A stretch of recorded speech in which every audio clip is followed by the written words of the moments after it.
यहूदिया के जंगल में प्रचार करते हुए यूहन्ना बपतिस्मा देने वाला कह रहा था, मन फिराओ क्योंकि स्वर्ग का राज्य निकट है। यूहन्ना का संदेश लोगों को मन फिराने के लिए बुलाना था। मेरे प्रियो, कुछ लोग सोचते हैं कि मन फिराना सिर्फ भावनात्मक की बात है, भावनाओं की बात है, और खासकर ऐसे सोचते हैं कि अपने पापों के लिए दुखी हो जाना यही मन फिराव है। अपने पापों पर दुखी होना अच्छी बात है मेरे प्रियो, लेकिन मन फिराना सिर्फ भावनात्मक नहीं है, यह एक क्रियात्मक बात है। यूहन्ना ने लोगों से कहा कि वे सिर्फ दुखी ना हो बल्कि अपनी सोच को बदलें।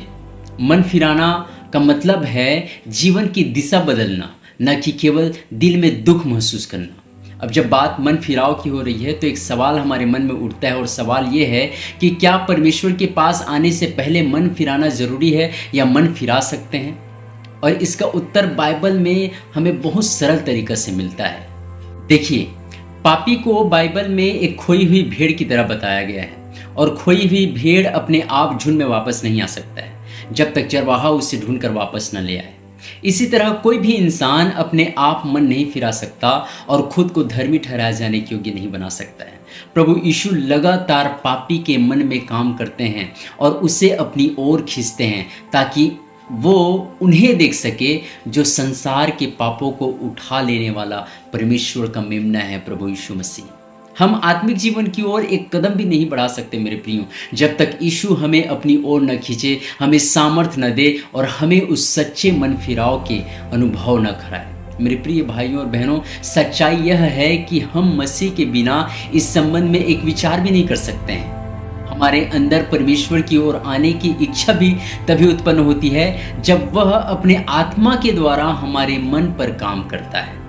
अगर इस धरती पर किसी व्यक्ति के दिल में परमेश्वर की ओर थोड़ा भी झुकाव है ना, तो वह इसलिए है क्योंकि परमेश्वर कई तरीके से उसके दिल और दिमाग में काम कर रहा है।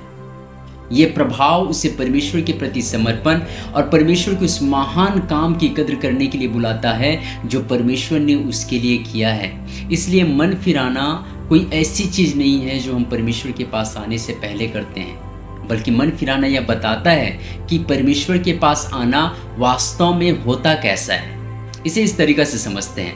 मान लो आप मुंबई में हो और मैं आपसे कहूँ कि आप रायपुर आ जाओ, तो मुझे यह अलग से कहने की ज़रूरत नहीं है कि मुंबई छोड़ो और रायपुर आ जाओ, क्योंकि रायपुर आना मतलब ही है मुंबई को छोड़ना।